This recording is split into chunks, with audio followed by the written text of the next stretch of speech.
Hello student, welcome to my channel sermon lecture. आज हम लोग देखने वाले हैं क्लास 10 मैथ जो आपका है 2022 बोर्ड एग्जाम के लिए सबसे ज्यादा इंपॉर्टेंट 10 सबसे महत्वपूर्ण प्रश्न। 10 महत्वपूर्ण प्रश्नों को सॉल्व करने वाले हैं। एक भी प्रश्न आपको छोड़ना नहीं है, सारे प्रश्नों को सॉल्व करना है। फिर आप लोगों के पास एक कॉन्फिडेंस हो जाएगा जो बोर्ड एग्जाम तक रहेगा।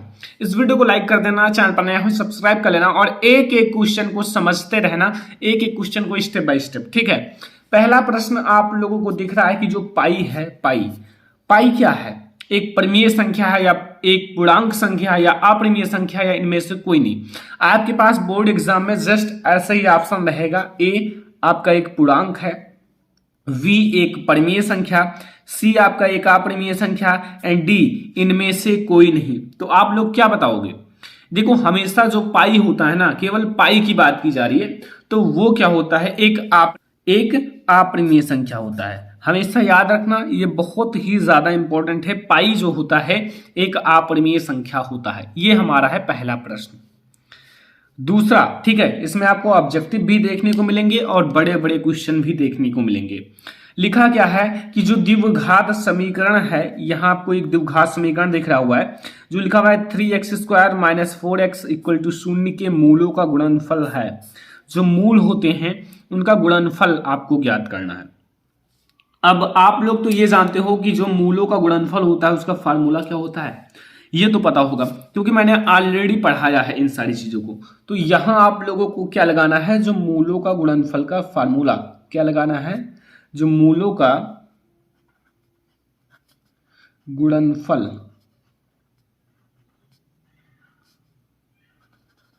उसका फार्मूला लगाना होगा। और आपके पास ऑप्शन है ए आपका ऑप्शन है 0, वी है 4/3 एंड सी है -4/3 एंड डी है 3/4। तो अब आप लोग कैसे लगाओगे? देखो, जो मूलों का गुणनफल होता है उसका फार्मूला जो होता है वो होता है अचर पद। जो आपके अचर पद होते हैं यानी कि सी अचर पद, और बटे में आपको लगाना है x² का गुणांक। क्या लगाना है? x² का गुणांक। ठीक है, अब यहां अचर पद की बात की जाए तो ये जो 0 है ना, ये अचर पद है। तो यहां 0 यानी कि बराबर 0 और बटे x² का गुणांक ये आपका 3 है। क्या है? 3। तो इसको अगर आप भाग दोगे तो ये 3 हो जाएगा, सॉरी 0 हो जाएगा और यही आपका आंसर हो जाएगा। तो अगर इसका आपसे पूछे कि मूलों का गुणनफल का आपको क्या आंसर रहेगा, तो यहां आपको 0 बता देना है। ठीक है, याद हो जाएगा। आप लोगों को याद नहीं करना है, इसको रिवीजन करना है बार बार। ठीक है, अगला देखो क्वेश्चन नंबर 3 क्या कह रहा है कि बिंदु आपका है पी में -6 आपके निर्देशांक दिए हुए हैं -6,8। ठीक है, की मूल बिंदु से दूरी है। की मूल बिंदु से दूरी क्या है? मूल बिंदु, अब आपको पता हो या ना पता हो, जो मूल बिंदु का निर्देशांक होता है वो 0 0 होता है। आपके पास ऑप्शन ए है 8 है, ऑप्शन बी है 2√7 एंड ऑप्शन सी है 10 एंड ऑप्शन डी है 6। तो अब आप लोग कैसे इसे ज्ञात करोगे? देखो, आपको क्या करना है, यहां कुछ नहीं करना है। सबसे पहले आपको पता होना चाहिए इसका सूत्र। जो मूल बिंदु से दूरी हमें ज्ञात करना ना, तो यहाँ d बराबर आपको, ये d से होता है डिस्टेंस, डिस्टेंस से मतलब होता है दूरी। यहां आपको लिखना है x1 माइनस x2 का वर्ग करना है। ठीक है, माइनस लगाना है और यहां फिर प्लस लगाना है। ठीक है, यहां y1 और माइनस y2 का वर्ग करना है। ओके, इतना तो समझ में आ गया। अब यहां आपके जो बिंदु हैं, पहला बिंदु है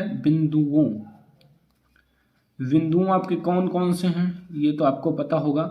एक है पी में क्या है -6,8। ठीक है, या फिर आप इसे पी ना लिखो तथा मैं केवल निर्देशांक लिख देता हूं। ठीक है, 0,0 ये होता है मूल बिंदु की दूरी। ठीक है, अब यहां तक आपको पता चला, तो के बीच की दूरी, हमें इन दोनों के बीच की दूरी ज्ञात करना है। बीच की दूरी, तो अब आप दूरी कैसे ज्ञात करोगे? कुछ नहीं है, देखो यहां आप लोग बराबर लगाओ और यहां रूट लगाओ। क्या लगाओगे? रूट। ठीक है, रूट लगा दिए ना। अब आपको क्या करना है? देखो, यहां आपका x1 क्या है? x1 आपका ये है ना x1, तो यहाँ x1 की जगह आप क्या रखोगे -6, ठीक है -6 रखोगे ना। और x2 आपका क्या है 0, तो 0 इसका वर्ग कर लो और प्लस y1 हमारा 8 है और -0 का वर्ग कर लो। बस केवल आपको ये पता होना चाहिए हमारा ये x1 है, ये x2 है, ये y1 है और ये y2 है। इतना आपका जो कंफ्यूजन है ये दूर होना चाहिए। अब यहाँ आप लोग देखो, इसका अगर आप लोग वर्ग करोगे, ध्यान से समझना, सारी चीजें आपको समझ में आएंगी। यहाँ -6 है, इसका वर्ग करोगे और यहाँ 8 है, इसका वर्ग करोगे। तो इसका अगर दोनों का वर्ग करोगे ना, तो यहाँ एक तो हो जाएगा 6 का वर्ग करोगे 36 और एक हो जाएगा देखो ये आपका बीच में प्लस है, सॉरी प्लस है, ये देख लो। और यहाँ एक का वर्ग करोगे तो ये हो जाएगा 8 × 64, ठीक है। तो यहाँ दोनों जोड़ने पर √100 हो जाएगा। क्या हो जाएगा 100, और इसका अगर आपको रूट करना है तो 10 इकाई हो जाएगा। क्या हो जाएगा 10 इकाई, यही आपका आंसर हो जाएगा। तो जहाँ भी 10 इकाई आपका ऑप्शन हो उसे आप सही मार दो। तो यहाँ आपका 10 इकाई ये है, तो ये हमारा बिल्कुल सही आंसर हो जाएगा। ये हमारा क्वेश्चन नंबर 3। अब हम लोग देखेंगे क्वेश्चन नंबर 4। क्वेश्चन नंबर 4 में लिखा हुआ है sin a, यानी कि sin a इक्वल टू कितना है 4/5। तो tan a का मान होगा, देखो sin a आपका दिया हुआ है और यहाँ आपको tan a की वैल्यू ज्ञात करना है। तो इसको आप कैसे ज्ञात करोगे, देखो यहाँ आपके ऑप्शन तो दिए हुए हैं। ऑप्शन में आपका यहाँ देखो a आपका दिया हुआ है 3/5, v दिया हुआ है 5/3, c दिया हुआ है 4/3 एंड d दिया हुआ है आपका 3/4। तो अब इससे आप लोग समझो, यहां अगर आपको tan की वैल्यू ज्ञात करनी है तो पहले हमें तो ये दे दिया है sin a, sin की तो वैल्यू दे दिया, ठीक है। ये तो मैंने मान लिया कि sin की वैल्यू दे दिया। बट अगर आपको tan की वैल्यू ज्ञात करना है तो cos की वैल्यू भी ज्ञात करनी पड़ेगी। तो हम लोग इधर cos की वैल्यू ज्ञात कर लेते हैं। देखो cos a जो होता है ना वो बराबर होता है 1 - sin a, sin a नहीं 1 - sin²a। अब देखो यहां अब आपको कुछ नहीं करना है, यहां cos a की वैल्यू ज्ञात करनी है ना, यहां आप लोग रूट लगाओ एंड यहां 1 - 4/5 का वर्ग कर लो। क्या कर लो 4/5 का वर्ग कर लो, ठीक है 4/5 का वर्ग कर लो। अब यहां अगर आप लोग वर्ग करोगे तो यहां से आप लोगों को वैल्यू मिल जाएगा। देखो यहां से आपका 1 है और यहां आपका 6, 4 का वर्ग हो जाएगा 16 और इसका हो जाएगा 25, हो जाएगा ना, कोई दिक्कत तो नहीं है।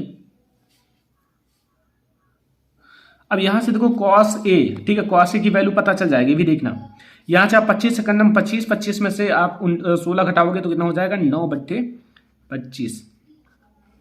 अब इसे सॉल्व कर लेना, कोई दिक्कत नहीं, आप एक करके इसका क्रॉस भी करा सकते हो। फिर यहां आप देखो पूरा आपका cos a की वैल्यू पता चल गई, cos a वो बराबर हो जाएगा 3/5, आ गया ना आंसर। तो cos a की हम लोगों ने वैल्यू ज्ञात कर ली है। अब cos a जो आपका होगा वो 3/5 है, 3/5। अब आपको यहां क्या पूछ रहा है, अतः tan a की वैल्यू पूछ रहा है ना, यहां देखो tan a, तो अब यहां लिखो tan a बराबर क्या होता है sin a बटे में cos a, sin a बटे में cos a होता है ना। तो यहां से आपका sin a क्या है, sin a तो ऑलरेडी दिया हुआ है 4/5 और मैंने cos a की वैल्यू भी ज्ञात कर ली है 3/5, 5 कैंसिल हो जाएगा, बचेगा क्या 4/3। तो यहां से tan की वैल्यू जो आएगा 4/3 आएगा। क्या आएगा 4/3।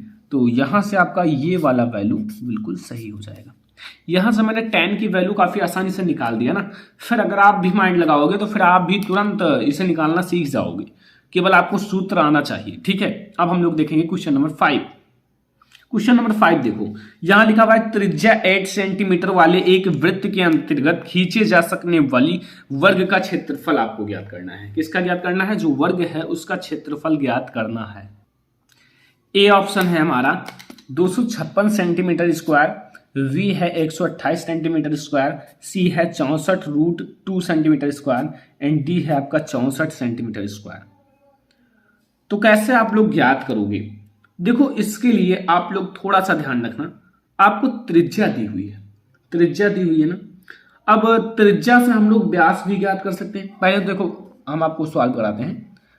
वृत्त की त्रिज्या दी हुई है ना, वृत्त की त्रिज्या कितनी दी हुई है, 8 सेंटीमीटर, ठीक है, इतना दिया हुआ है। अब अगर यहां से पूछ ले जाए कि वृत्त का व्यास क्या होगा, तो वृत्त का व्यास भी आपको पता चल गया। देखो वृत्त से सीधा वर्ग पे आ गया है। वृत्त का व्यास, वृत्त का व्यास आपका क्या है, इसको आप 2 से मल्टीप्लाई कर दो, यानी कि 8 दूनी 16 सेंटीमीटर, ये हो जाएगा वृत्त का व्यास। अब एक बात याद रखना, वृत्त के अंतर्गत वर्ग खींचा जा सकता है। एक वृत्त है उसके अंतर्गत वर्ग खींचा जा सकता है। तो जो वर्ग का विकर्ण होता है ना, देखो जो वर्ग, अभी तक ये वृत्त चल रहा था, लेकिन अब एक बात याद रखना, जो वर्ग का विकर्ण होता है, वर्ग का विकर्ण वो वृत्त के व्यास के बराबर होता है। क्या कहा गया, वर्ग का जो विकर्ण होता है, विकर्ण वो बराबर किसके होता है, वृत्त के व्यास का, वृत्त का व्यास, ठीक है, वृत्त के व्यास के बराबर होती है। अब वर्ग का विकर्ण अगर वृत्त के व्यास के बराबर होगी, तो अब देखो यहां इसका मतलब हमें ये भी यही जो आपकी वैल्यू है ना, यही आपका वर्ग का विकर्ण का भी 16 सेंटीमीटर होगा और वृत्त का व्यास भी 16 सेंटीमीटर होगा। यहां से क्लियर होता है। अब हम लोग वर्ग का क्षेत्रफल हमें ज्ञात करना है ना। यहां देखो वर्ग का क्षेत्रफल, अब वर्ग का क्षेत्रफल, अब वर्ग का क्षेत्रफल बराबर क्या होगा, आपको क्या होगा समझते हो, वर्ग का विकर्ण, जो वर्ग का विकर्ण है, वर्ग का विकर्ण का वर्ग करना है और बट्टे में 2 लगाना है, ठीक है, ये लगा दिया। अब देखो वर्ग का विकर्ण आपको कितना दिया हुआ है, 16 दिया हुआ है। 16 का वर्ग कर लो, बट्टे में 2 लगा लो। 16 का वर्ग करोगे ना तो ये 256 हो जाएगा, बट्टे में 2 लगा लो। और इसको अगर आप कट करोगे ना तो ये हो जाएगा 128 सेंटीमीटर स्क्वायर, ठीक है। अब आपसे कोई पूछे तो बता सकते हो ना लगाकर, तुक्का नहीं लगाना है, तुक्का लगाने वाले कभी सफल नहीं होते हैं, आपको लगाकर सीखना होगा। ये होता है 128 सेंटीमीटर स्क्वायर, ठीक है। ये हमारा होता है ऑब्जेक्टिव क्वेश्चंस जो मैंने आपको करा दिया। अब ऑब्जेक्टिव इतना तो आपको समझ में आ ही गया होगा। अब हम लोग देखने वाले हैं आपके लॉन्ग क्वेश्चंस जो आपके बोर्ड एग्जाम के लिए बहुत ही ज्यादा इंपॉर्टेंट है, ठीक है। तो पहला प्रश्न आप लोग देखो क्या कह रहा है, यहां 2 संख्याओं का अंतर, यानी कि 2 संख्याएं हैं और 2 संख्याओं का अंतर कितना है, यहां देख लो 26 है। कितना है, 26 है। और एक संख्या जो है, एक संख्या दूसरी संख्या की 3 गुनी है, एक संख्या दूसरी संख्या की 3 गुनी है, तो उन्हें ज्ञात कीजिए। तो यहां आप लोग सबसे पहले मान लो कि माना एक संख्या x तथा दूसरी संख्या y, मानना पड़ेगा। तो माना, आप लोग मान लो कि माना एक संख्या, जो एक संख्या या पहली संख्या कुछ भी कह सकते हो, एक संख्या x तथा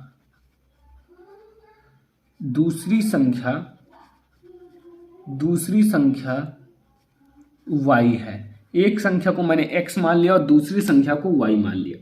अब अकॉर्डिंग टू क्वेश्चन कि एक संख्या दूसरी संख्या की 3 गुनी है, एक संख्या क्या है, दूसरी संख्या की 3 गुनी है, ठीक है। पहले तो कह रहा है कि संख्याओं का अंतर, जो संख्याओं का अंतर है वो कितना है, 26 है ना। यहां प्रश्नानुसार, यानी कि प्रश्न क्या कह रहा है,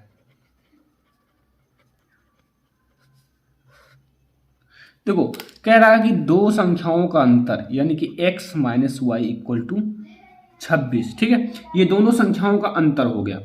अब यहां आपसे कह रहा है जो एक संख्या है, यानी कि पहली संख्या है, यानी कि एक संख्या वो क्या है, ये एक संख्या मैंने माना है, वो दूसरी संख्या, जो दूसरी संख्या उसकी 3 गुनी है, तो दूसरी संख्या में हम लोग 3 से गुणा कर देंगे, क्योंकि वो 3 गुनी बड़ा है ना।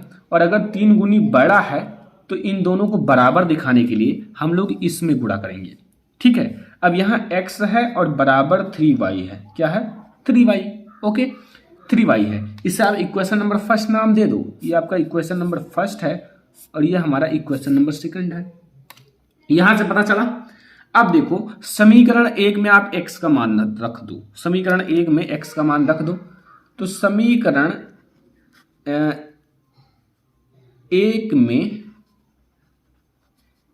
x का मान रखने पर, अब समीकरण एक में अगर आप x का मान रखोगे, जो ये x की वैल्यू है 3y, तो ये हो जाएगा 3y और माइनस वाई इक्वल टू 26, ठीक है। और यहां से 2y जो होगा वो बराबर हो जाएगा 26 और y बराबर 26/2, क्या हो जाएगा 26/2, और यहां से आपका आएगा y बराबर 13। यानी कि ये हमें पहले क्या मिली, दूसरी संख्या मिली है, और ये हमें क्या मिला, y की वैल्यू, यानी कि हमें दूसरी संख्या मिली है। अब दूसरी संख्या की 3 गुनी क्या है, पहली संख्या है, तो यहाँ आप समीकरण 2 में y का मान रख दो, समीकरण 2 में y का मान रख दो, जो आपका समीकरण 2 आपने माना है। समीकरण 2 में y का मान रखने पर, यानी कि समीकरण 2 जो आपका है वहां y का मान रख दो। अब समीकरण 2 तो आपको दिख ही रहा होगा, समीकरण 2 जो हमारा है x इक्वल टू 3y, और यहाँ से x बराबर 3 × 13 और x बराबर 39, ठीक है 39 आया। तो यहाँ से हमें दोनों संख्याएं ज्ञात हो गई। तो यहाँ से जो हमारी अतः जो आपकी अभिष्ट संख्याएं हैं, दोनों संख्याएं हैं, अतः अभिष्ट संख्याएं वो कितना है, बराबर 39, जो आपकी बड़ी संख्या है यानी कि बड़ी संख्या, और ये आपका 13 छोटी संख्या है। या फिर एक संख्या आपकी ये है पहली जो आपका 39 है और दूसरी 13 है। तो ये हमारा है क्वेश्चन नंबर 6। आई होप कि आपको समझ में आ गया होगा, कोई दिक्कत नहीं होगा। क्वेश्चन नंबर 7 आप लोग समझो, जो आपका क्वेश्चन नंबर 7 है, ये कह रहा है कि गुणनखंड विधि से, कौन सी विधि, जो गुणनखंड विधि से आप लोग द्विघात समीकरण के मूल ज्ञात कीजिए। ये आपका डैश लगा हुआ है, जहां लिखा हुआ है 100x² minus 20x plus 1 equal to 0। इसका आपको मूल ज्ञात करना है। कैसे ज्ञात करोगे, आपको पता होना चाहिए। अगर नहीं पता है तो मैं आप लोगों को बहुत अच्छे से समझाने वाला हूं, ओके। तो सबसे पहले आप लोग समीकरण पे ध्यान दो, आखिर क्या लिखा है। देखो यहां क्या लिखा हुआ है, 100x² minus 20x and plus 1 equal to 0। देखो हमेशा याद रखना, जो x² का गुणांक होता है उसका इसमें मल्टीप्लाई होता है। ये आपको माने रहना है अपने माइंड में, ठीक है। अब ऐसा आपको फैक्टर बनाना है कि जोड़ने पर या घटाने पर आपका 20 आना चाहिए, लेकिन गुणा करने पर 100 आना चाहिए। तो अगर आपका 10 + 10 है तो इसे जोड़ोगे तो 20 भी हो जाएगा, और मल्टीप्लाई करोगे तो 100 हो जाएगा। तो फिर आपका फैक्टर बन चुका है। देखो फैक्टर बनाना कोई हार्ड काम नहीं है। यहाँ 10 में 10 आप ऐड कर दो और यहाँ x हो जाएगा और प्लस 1 हो जाएगा, ठीक है। अब यहाँ 100x² minus 10x minus 10x and plus 1, ठीक है। अब यहां से आप सबसे पहले यहाँ 10x कॉमन ले लो, जितना कॉमन ले सको। देखो दोनों में जितना हो, जैसे यहाँ 10x है तो इतना आप कॉमन ले सकते हो, इसमें भी 10x है, तो यहाँ आप 10x अगर कॉमन लोगे तो यहाँ पर कितना बचेगा, ओनली 10x, और यहाँ -1 बचेगा, ठीक है, -1 बचेगा। यहाँ से आप 1 कॉमन लोगे तो यहाँ से 10x और -1 ही बचेगा। अब एक ब्रैकेट में आपको ये जो 10x -1 रखना है, जो आपके ये बीच वाला है, फिर यहाँ भी उतना ही है 10x -1, और इतने पे हमें नहीं छोड़ना है, हमें मूल भी ज्ञात करना है। तो एक बार आप 0 के बराबर रख दो, जो 10x -1 इक्वल टू 0, यानी कि 10x बराबर 1 और x बराबर 1/10। यही मूल आपको उसमें भी ज्ञात होगा, देख लो आप लोग यहाँ दूसरा वाला, यानी कि 10x -1 इक्वल टू 0 और 10x बराबर 1 और x बराबर 1/10। वही चीज सेम है, क्योंकि सेम था तो सेम रहेगा। तो यहां से आपको 1/10 और 1/10 दोनों में वैल्यू प्राप्त हुआ। ये आपके मूल हैं, 1/10 1/10। दो मूल क्यों आते हैं, क्योंकि अगर स्क्वायर लगा हो, ये स्क्वायर, तो आपका 2 मूल होंगे। अगर 3 लगा हो 3 मूल ज्ञात होंगे, ठीक है। अगर नहीं लगा है तो 1 मूल ज्ञात होगा। तो यहां से आपकी जो मूल आया ना, वो क्या आया, आपको पता चल गया। यहां से द्विघात समीकरण का मूल क्या होगा, हमें मूल ही ज्ञात करना था। तो द्विघात जो समीकरण है, समीकरण के मूल वो है 1/10 कॉमा 1/10, ये हो जाएगा। ठीक है, समझ में आ गया। ये है हमारा क्वेश्चन नंबर 7। अब हम लोग देखने वाले हैं जो आपका क्वेश्चन नंबर 8 है।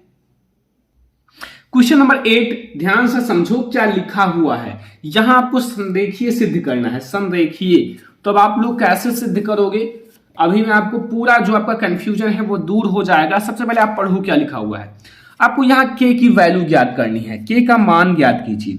यदि बिंदु जो आपका है a जो आपका है 2,3 एंड v जो आपका है 4,k एंड c जो आपका है वो 6,-3 संरेखीय हैं, संरेखीय हैं।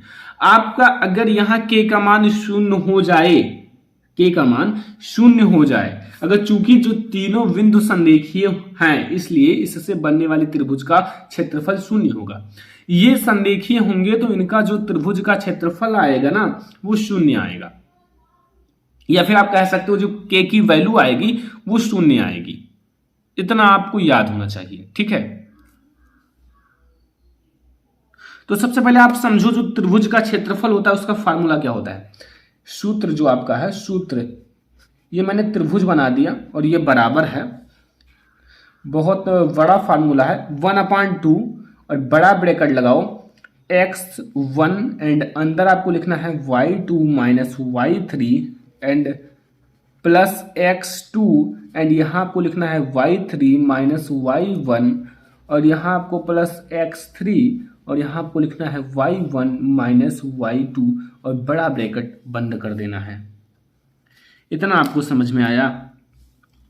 और मैं आपको एक बात बताते चलता हूँ, ये आपकी x1 की वैल्यू है, ये आपकी x2 की वैल्यू है, ये आपकी x3 की वैल्यू है, पीछे वाला y1 है, जितने पीछे वाले हैं वो y1 y2 y3 हैं। मान रख दो, आपके सामने सारे मान लिखे हुए हैं। 1/2 x1 की जो वैल्यू है वो कितना है, 2 है ना, चलो 2 मैंने रख दिया। y2 की वैल्यू कितनी है, ये y2 की वैल्यू k है, आपका y3 है। y2 की वैल्यू कितनी है, k है, तो मैंने k लिख दिया। अब यहाँ माइनस है और y3 की वैल्यू माइनस में है, -3, तो माइनस माइनस प्लस 3 हो जाएगा। अब प्लस लगाओ x2 की वैल्यू जो है वो है 4 और y3 की वैल्यू है -3। y1 की वैल्यू है आपका 3 प्लस x3 की वैल्यू है 6। ठीक है, एंड y1 की वैल्यू है 3 एंड आपका y2 की वैल्यू है k। बस, अब पहले छोटा ब्रैकेट फिर बड़ा। तो अब इसी को आप सॉल्व कर डालो, पूरा आंसर आ जाएगा। तो सॉल्व करो भाई, क्या दिक्कत है मैं आपको बताता हूँ। यहाँ देखो, यहाँ आपका 2k हो जाएगा और प्लस 6 हो जाएगा, ये आपका माइनस, ये हो जाएगा 6 हो जाएगा, 3 ऐड होकर 6 -6 और -6 का जब इसमें गुणा होगा तो आपका हो जाएगा, ये माइनस लगा दो 24। और यहाँ आप लोग देखो, यहाँ k है यानी कि यहाँ प्लस लगाओ और 18 6 3 18 और यहाँ से आपका -6k, ये हो जाएगा। ठीक है, अब देखो यहाँ से अब क्या समझना है, यहाँ से आपका देखो ये जुड़ जाएगा, ये दोनों प्लस में है, ये 18 और 6 24, ये दोनों जुड़ जाएंगे तो ये आपका 24 हो जाएगा। ठीक है, यहाँ देखो 1/2 और यहाँ देखो, और ये 2k है और यहाँ 6k में से घट जाएगा, किस में घट जाएगा, 6k में से। तो 6k में से घट जाएगा, छोटा ब्रैकेट लगा लो, अब बड़ा ब्रैकेट का कोई काम नहीं, छोटा ब्रैकेट। तो यहाँ आपका 24 जो है ना, 24 माइनस में और 24 प्लस में हट जाएंगे और यहाँ से ये घट जाएगा तो ये आपका हो जाएगा -4k। ठीक है, छोटा ब्रैकेट है समझ लो, या फिर इसको मैं छोटा लगाता तो इसे आप काट दो, ये बराबर 0। अब यहाँ से ये जो 2 है यहाँ समझो, यहाँ हो जाएगा -4k बटे में 2 बराबर 0। यहाँ से इसकी मल्टीप्लाई इससे होगा तो -4k बराबर 0। अब यहाँ से k बराबर भी 0 ही हो जाएगा। तो यहाँ से k की वैल्यू 0 आई तो ये आपका क्या हो जाएगा, चूंकि जो 3 बिंदु संरेखीय हैं ये आपके जो हैं संरेखीय हैं। ठीक है, ये आपके संरेखीय हैं तो ये आपका हो जाएगा क्वेश्चन नंबर 9। अब हम लोग देखेंगे, सॉरी क्वेश्चन नंबर 8 है। अब हम लोग देखेंगे क्वेश्चन नंबर 9, ठीक है, जो आपका क्वेश्चन नंबर 9 है। ये आपका एक सर्व समीका है जो बोर्ड एग्जाम के लिए काफी ज्यादा इंपॉर्टेंट है और आपको सिद्ध करना है। क्या सिद्ध करना है? जो cot A minus cos A और बटे में cot A plus cos A बराबर होता है कॉसेक ए माइनस 1 और कॉसेक ए प्लस 1। कैसे सिद्ध करोगे ये आपको पता होना चाहिए। नहीं पता है तो मैं आपको बहुत अच्छी तरह से समझाने वाला हूं। कॉट ए को आप क्या लिख सकते हो? कॉस ए बटे साइन ए लिख सकते हैं ना, लिख सकते हो। जो कॉस ए बटे साइन ए, क्योंकि इसका उल्टा होता है टैन, साइन ए बटे कॉस ए, ठीक है। और इधर आप माइनस कॉस ए लगा दो, वो तो आपका ऑलरेडी लिखा ही हुआ है, और बटे लगाओ, बटे में कॉट ए यानी कि कॉस ए बटे साइन ए, और यहां आप लोग प्लस कॉस ए लगा लो, ठीक है, क्योंकि है प्लस कॉस ए। अब एक काम करो, दोनों में कॉस है ना, दोनों में यहां बराबर लगा लो, दोनों में कॉस है तो यहां से आप ऊपर कॉस ए कॉमन ले लो।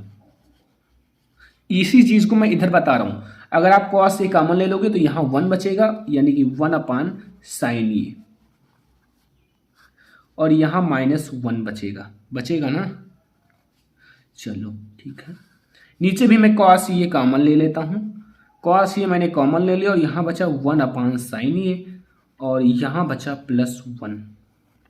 यहां से कॉस ए और कॉस ए को मैंने कैंसिल कर दिया और बचा क्या? 1 अपान साइन ए -1, और यहां बचा 1 अपान साइन ए +1, यही तो बचा। अब देखो मेन आपका आ चुका है, 1 अपान साइन ए जो होता है वो बराबर होता है कॉसेक ए -1, और बटे में 1 अपान साइन ए ये भी बराबर होता है कॉसेक ए +1।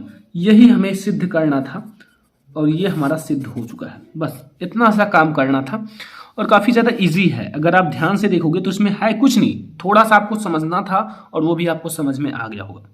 ये है हमारा VIMP क्वेश्चन, हो सकता है कि बोर्ड एग्जाम में आपको देखने को मिल जाए। ओके, अब हम लोग देखेंगे क्वेश्चन नंबर 10, वो भी लास्ट क्वेश्चन। क्वेश्चन नंबर 10 बहुत ज्यादा इजी है, लेकिन अगर आप लोग जानते हो तो अच्छी बात है, नहीं जानते हो तो अभी आप लोग जान जाओगे।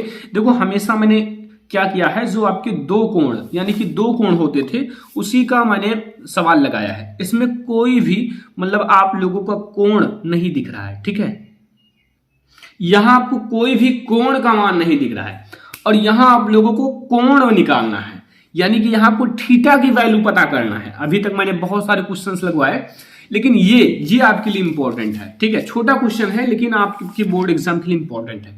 आप लोगों को यहां थीटा की वैल्यू ज्ञात करना है कि यहां थीटा कितना होगा। देखो सबसे पहले आपको एक फिगर बनाना चाहिए, लिखा एक मीनार की ऊंचाई 20 मीटर है। अब देखो यहां मैं आपको सब कुछ बना के सिखाता हूं।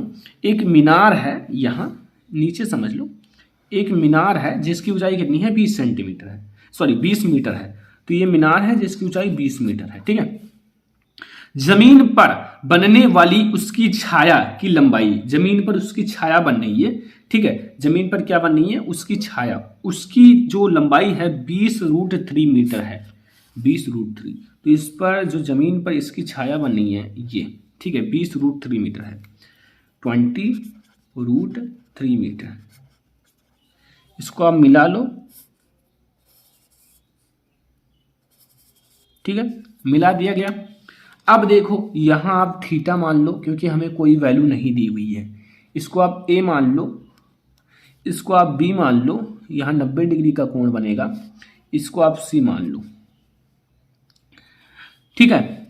अब यहां चित्र तो मैंने बना दिया। अब सबसे पहले मैंने क्या किया है, माना जो VC, यहां आपको थोड़ा सा लिखना पड़ेगा कि माना कि जो आपका VC है, माना जो आपका VC, यहां मैंने BC लिया है ना, ये V है एंड ये C है। VC क्या है? एक मीनार है, यानी कि VC बराबर 20 मीटर ऊंची है। क्या है ये? ऊंची एक मीनार है, एक मीनार है, और इसकी छाया, थोड़ा सा लिख दो ताकि ज़्यादा बेटर लगे। उसकी छाया की लंबाई, उसकी छाया को मैंने क्या माना है, ए एंड वी, यानी कि a v equal to 20√3 metre है। अब आप लोगों को एक त्रिभुज लेना है। अब हमें उन्नयन कोण यानी कि माना बिंदु ए पर सूर्य का उन्नयन कोण थीटा है। यहां मैंने मान लिया कि माना बिंदु ए पर सूर्य का उन्नयन कोण थीटा है। यहां मैंने थीटा माना है, ठीक है, यहां थीटा मान लिया।